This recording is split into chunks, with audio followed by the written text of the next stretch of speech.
Hello students, I welcome all of you on my YouTube channel Education Highway. Today we are going to read the remaining part of the lesson Forgetting, written by Robert Lind. It is related to 11th class in UP board. So in this lesson we are going to read about the quality of forgetting and interest about the forgetting. The writer says here, we forget things because we have lack of interest towards that thing. So let us read this lesson. Who would have trusted Socrates or Coleridge to post a letter? लेखक कहता है कि भला किसने विश्वास किया होगा कि सुकरात जैसे महान दार्शनिक या कॉलरिज जैसे लोग उनका पत्र पोस्ट कर देंगे। ऐसा उदाहरण राइटर इसलिए देता है क्योंकि ये ऐसे लोग थे जिनका माइंड या जिनकी स्मृति या जिनकी सोच हमेशा उच्च चीज़ों में खोई रहती थी। इन निम्न चीज़ों को याद करने के लिए उनके पास समय ही नहीं होता था। Because they are philosopher. Socrates, a great philosopher of Athens, यूनान, they had souls above such thing. Writer says had their thinking, their souls, their power, their consideration were above such type of thing. Those who are philosopher, those who are poet, those who are thinker, good thinker, they think about the nation, they think about the great things. They have not time to think common thing as the common people thinking for everything. According to the writer, the question whether the, यहाँ पर देखते हैं, the question whether the position of good memory is altogether, जहाँ पे प्रश्न है कि अच्छी मेमोरी और उस पर स्वामित्व, मतलब अच्छे याददाश्त को बनाए रखने का जहाँ तक विषय है वो ये है कि desirable has often been discussed. इस पर प्रायः डिस्कस भी अगर किया जाए तो क्या होता है, एंड मैन विथ फेलिएबल मेमोरीज, जिन लोगों के पास घटिया या निम्न स्तर की याददाश्त होती है उनके विषय में फिर बात करता है लेखक। Sometimes try to make out a case for their superiority. कभी कभी इस मामले में जिनकी कम मेमोरी होती है वो ज़्यादा अच्छा साबित होते हैं। समझने की बात यहाँ पर है, लेखक ये कहता है कि सॉक्रेटिस या कॉलरिज या विवेकानंद को ले लो, भारतीय बहुत सारे दार्शनिक हैं, ये जैसे इन्होंने उदाहरण दिया, तो वो उन छोटी छोटी चीज़ों को कम याद रखेंगे जबकि उनकी याददाश्त, उनकी स्मृति, उनकी सोच बहुत ही अच्छी है। पर उसके दूसरे तरफ अगर हम बात करते हैं किसकी, कॉमन मेमोरी को, एक निम्न स्तर की याददाश्त को रखने वाले की, तो वो अपने सामान के साथ, बैग एंड बैगेज के साथ, जो दार्शनिक नहीं है, अपने घर तक सेफ पहुंच जाएगा। लेकिन एक उच्च कोटि का दार्शनिक अपनी वॉकिंग स्टिक, अपनी बुक्स, अपनी बहुत सारी चीज़ें भूल सकता है, ऐसा लेखक कहता है।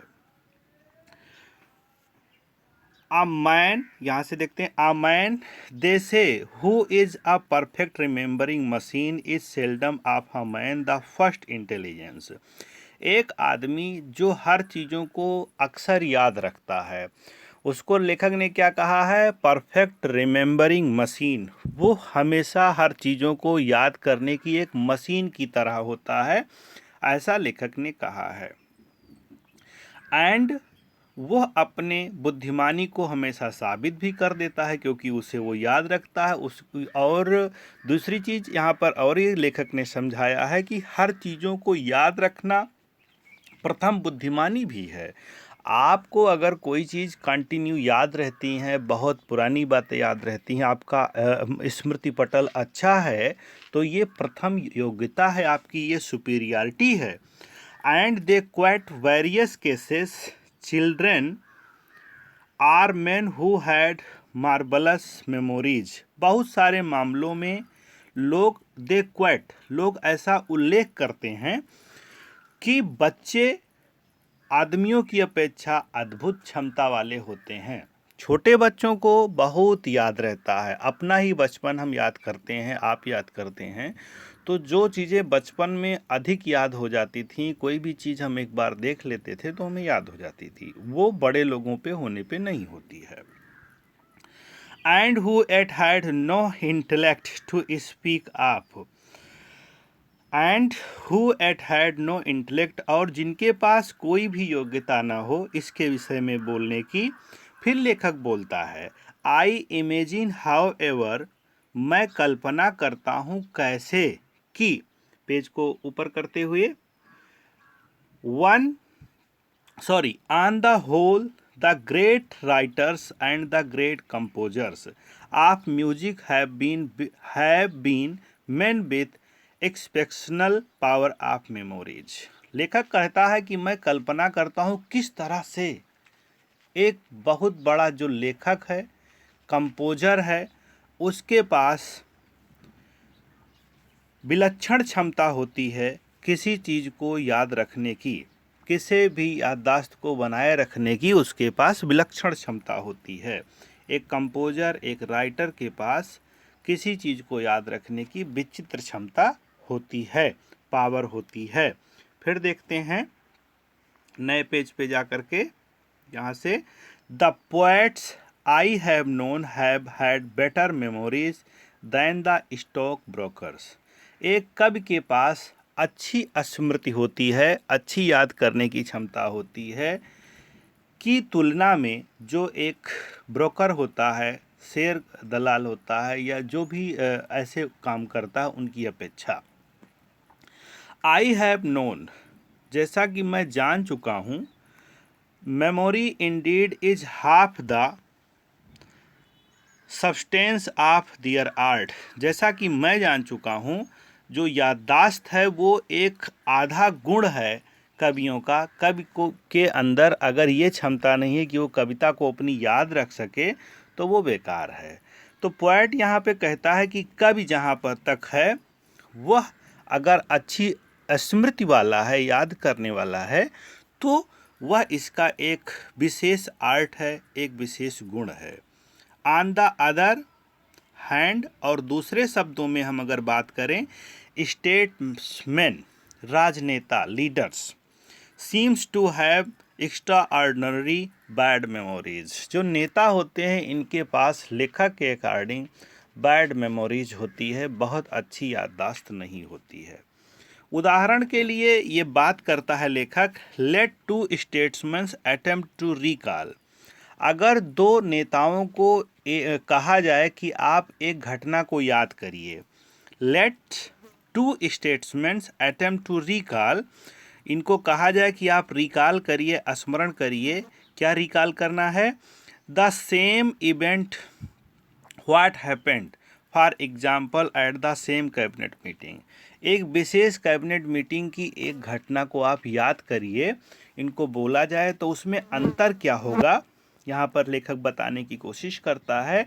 Each of them will tell you that the others' story is so inaccurate, प्रत्येक स्टेट्समैन, प्रत्येक लीडर्स जो है वो उसी बात को अलग अलग तरीके से कह देगा, आपको बता देगा।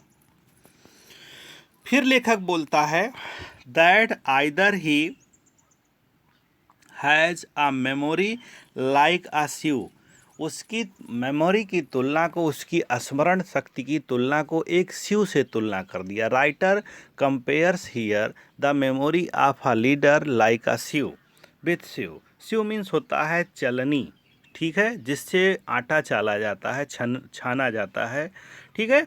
आर इज एन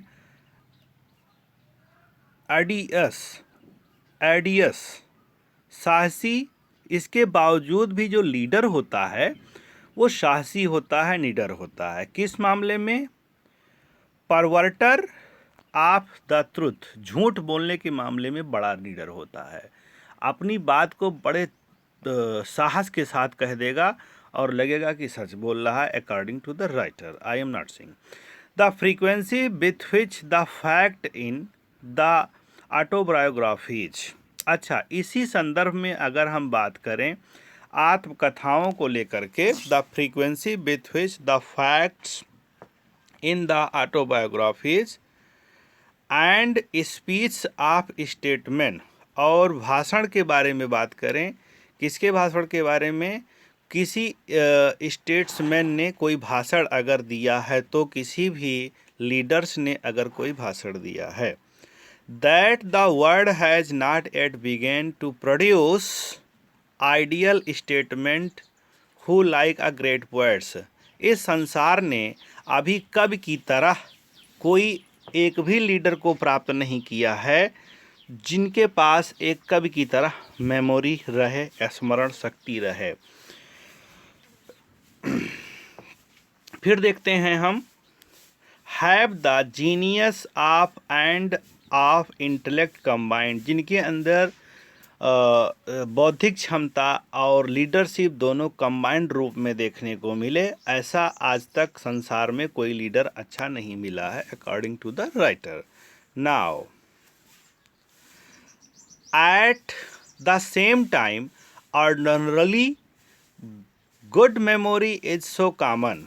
अच्छा, इसी तरह से अगर हम साधारणतया बात करें एक अच्छी स्मरण शक्ति के बारे में, तो ये एक कॉमन चीज़ है। That be regard a man who does not possess it, जो एक आदमी इसको नहीं रख पाता है, नहीं रखता है।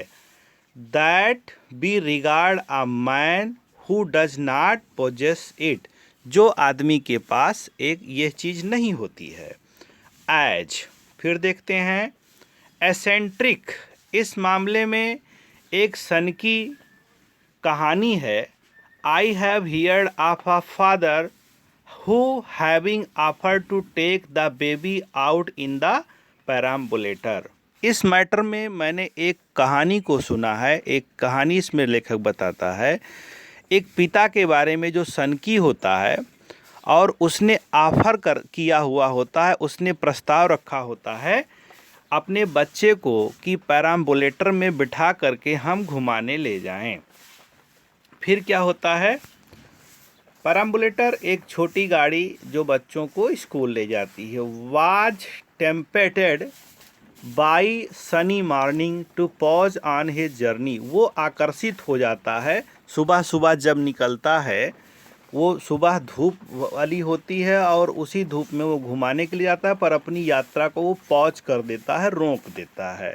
और कहाँ चला जाता है, and slip into a public houses for a glass of beer, और फिर वह एक पब्लिक हाउस में चला जाता है एक ग्लास बियर पीने के लिए। पब्लिक हाउसेज बियर बार, जहाँ पर लोग जा कर के मदिरा पान करते हैं, उसको बोला जाता है। Leaving the perambulator outside he disappeared, perambulator को बाहर ही छोड़ करके फिर वो गायब हो जाता है। Through the door of the saloon bar, उस बार के पीछे दरवाजे से निकल करके, वो दरवाजे से निकल करके गायब हो जाता।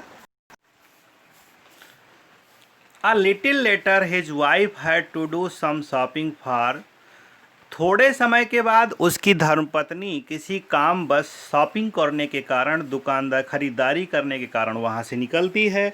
which took her past the public house, वो भी उधर से ही गुजरती है जहाँ पर वो रुक करके शराब पीने के लिए चला गया होता है। where to her horror, वहाँ पर उसका डर उद्धृत हो जाता है, वो डर जाती है इस घटना को देख करके। सी डिस्कवर्ड, वो इधर उधर पता करती है, खोजती है, तो क्या पाती है, ही आर स्लीपिंग बेबी दियर, वहाँ पर वो बच्चा जो है सो रहा होता है गाड़ी के अंदर।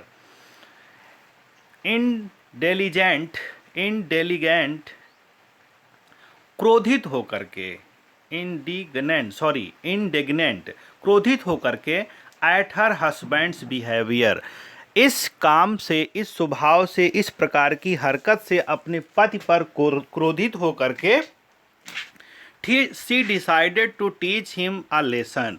वो निश्चय करती है कि मैं आज अपने पति को एक सबक सिखाऊंगी, एक पाठ पढ़ाऊंगी कि वो याद रखेंगे। Teach him a lesson. फिर वो क्या करती है, सी व्हील्ड अबे द परम्बुलेटर। वो गाड़ी चला करके बच्चे को, गाड़ी को घर ले आती है। फिर देखते हैं पिक्चरिंग टू हरसेल्फ। और यह कल्पना करते हुए, स्वयं से एक कल्पना करते हुए, पिक्चर बनाते हुए, हिज टेरर, अपने भय का पिक्चर बनाते हुए वो सोचने लगती है ना कि क्या होता, उसको इमेजिन होती है, कल्पना होने लगती है अपने टेरर का। वो एक पिक्चर बनाती है।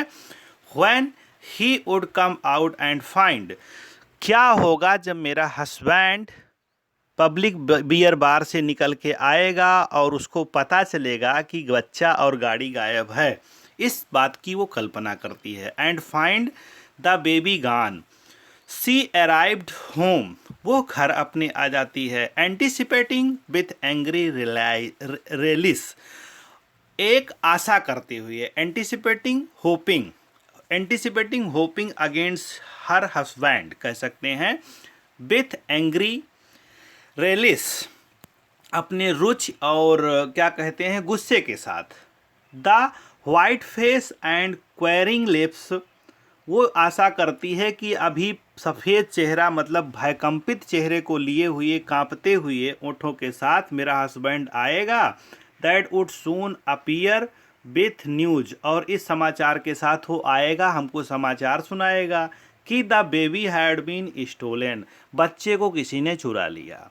व्हाट वाज हर वेक्सेशन, फिर उसका कष्ट हमको दिखाई देगा कि वो कितना भयभीत है। ये पिक्चर बनाती है वो लेडी। हाउ एवर, जैसे when just before lunch her husband came in smiling, लेकिन उसकी कल्पना जो है बेकार हो जाती है जब लंच का टाइम होता है, उसका हस्बैंड मुस्कुराते हुए घर के अंदर आता है, स्माइल करते हुए घर के अंदर आता है। और क्या कहता है, यहाँ से देखते हैं, चीयरफुल्ली, प्रसन्नतापूर्वक, and asking well, my dear what's for lunch today, अच्छे ढंग से स्माइल करते हुए उससे पूछता है, डार्लिंग आज आपने खाने में क्या बनाया है, लंच में आज आप क्या दे रही हैं। Having forgotten all about the baby, पूर्ण रूपेण अपने बच्चे को भूला हुआ है कि साथ में लेकर के घुमाने गया था, कहीं छोड़ आया है। And the fact that he had taken it out with him, यह काम उसके साथ जो हुआ, ये एक विस्मृति को दिखाता है, भूलने की बीमारी को दिखाता है, भूलने के गुण को दिखाता है, लेखक यहाँ पर बोलता है। And the fact that he had taken it out with him. How many, फिर लेखक उदाहरण देता है, how many man below the rank of philosopher, बहुत सारे लोग हैं जो एक फिलासफर के भी रैंक से नीचे हैं, एक दार्शनिक के भी रैंक से नीचे हैं। Would be capable of such absent mindedness, वो ऐसे मेमोरी को रखने में कैपेबल हैं, योग्य हैं, ऐसे ही होते ही हैं बहुत सारे लोग। फिर देखें, as this most of us, हम में से बहुत सारे लोग, आई फियर, मुझे कल्पना करता हूँ, मैं भय करता हूँ, मैं सोचता हूँ, are born with philosophical efficient, बहुत सारे लोग असाधारण प्रोसेसिकली एफिशिएंट मेमोरी, बहुत सारे लोग असाधारण याददाश्त की क्षमता को लेकर के पैदा होते हैं, स्मरण शक्ति को लेकर के पैदा होते हैं। अगर ऐसा ना होता, इफ इट वर नॉट, अगर ऐसा ना होता, मतलब अगर अच्छी याददाश्त ना होती दुनिया में, तो क्या होता, the institution of the good family could not survive in any great modern city, किसी भी आधुनिक समाज में इस प्रकार की व्यवस्था, परिवार को संचालित करने वाली व्यवस्था चल ही ना पाती। अर्थात मनुष्य के अंदर, बहुत सारे लोगों के अंदर अच्छी प्रतिभा है, तभी ये दुनिया चल रही है, याद करने की अच्छी प्रतिभा है उस पिता की अपेक्षा जो अपने बेटे को ही बाजार में भूल के चला आया। थैंक्स स्टूडेंट्स, ये आपका लेसन कंप्लीट होता है, इसका फर्स्ट पार्ट हमने पहले पोस्ट किया है, ये लास्ट पार्ट है। इस लेसन से फिल इन द ब्लैंक्स और आपका वर्ड पावर क्वेश्चन आंसर तैयार होगा। ये लेसन जब बोर्ड एग्ज़ाम से रिलेटेड था तब बहुत महत्व रखता था अपने आप में, और जब ये बोर्ड एग्ज़ाम से बाहर अब कर दिया गया है तो आपके विषय अध्यापक के ऊपर निर्भर करता है कि किस लेसन से वो क्या देता है। आप लोग पढ़ते रहें। आपका अगला लेसन जल्दी ही आपके चैनल पे मिलेगा। Thanks all of you.